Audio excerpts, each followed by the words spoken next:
High বন্ধুরা, সবাই কেমন আছো? আজকে মজার একটি রেসিপি নিয়ে চলে আসলাম। সেটা হলো দুন্দুল দিয়ে চিংড়ি মাছ রান্না করব, সাথে আলুও দিব। এই রান্নাটা কে কে খেয়েছো আমাকে কমেন্ট করে জানিয়ে দিও। এই রান্নাটা কিন্তু অনেক মজা হয়, তাই ভাবলাম তোমাদের সাথে শেয়ার করি। এই যে কেউ দেখতেই পাচ্ছ, প্রথমে আমি একটু তেল দিয়ে দিলাম, তারপর দিয়ে দিলাম পেঁয়াজ আর কাঁচামরিচ। এটাকে একটু ভালো করে ভেজে নিব, লাল লাল করে। তারপর দিয়ে দিলাম 1 টেবিল চামচ লবণ।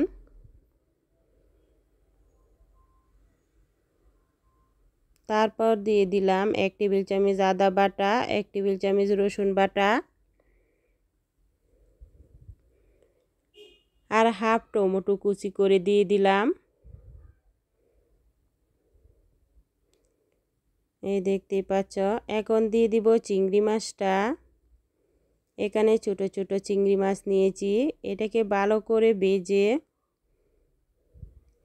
তারপর এক এক করে মশলাগুলো অ্যাড করে দিব। দিয়ে দিলাম প্রথমে হলুদ, মরিচ আর দিয়ে দিলাম ধনিয়া গুঁড়া। এটাকে ভালো করে দিয়ে কষিয়ে আলুটা দিয়ে দিলাম। সামান্য আলু দিয়ে একটু পানি দিয়ে দিব, কারণ আলুটা তো একটু শক্ত, যাতে সিদ্ধ হতে একটু সময় নেয়। এই দেখতেই পাচ্ছ, ঢাকনাতে ঢেকে দিয়েছি আর একদম তেলটা উপরে উঠে এসেছে। তেলটা উপরে আসলেই বোঝা যাবে যে কষানো হয়ে গেছে। এখন ধুন্দুলগুলা দিয়ে দিলাম। ধুন্দুলটা ভালো করে কষিয়ে নিব। এই দেখতেই পাচ্ছ, ভালো করে মিক্স করে কষাবো। এই যে এখন ঢেকে দিলাম। এটা ভালো করে একটু কষানো হোক। আর কে কে আমার ভিডিও দেখো, কেমন লাগে কমেন্টে জানিয়ে দিও। আর ভিডিও ভালো লাগলে লাইক কমেন্ট শেয়ার করে দিও। আর আমার রান্নাটা কেমন হয়েছে তা কমেন্টে জানিয়ে দিও। এই দেখতেই পাচ্ছ কত সুন্দর করে কষানো হয়ে গেছে। এখন আমি এখানে পানিটা দিয়ে দিব, ঝোলের পানি।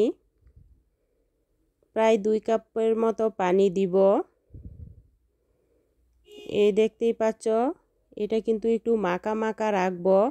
এই তরকারিটা মাখা মাখা খেতে খুব ভালো লাগে। এই দেখতেই পাচ্ছ কত সুন্দর হয়ে গেছে তরকারিটা।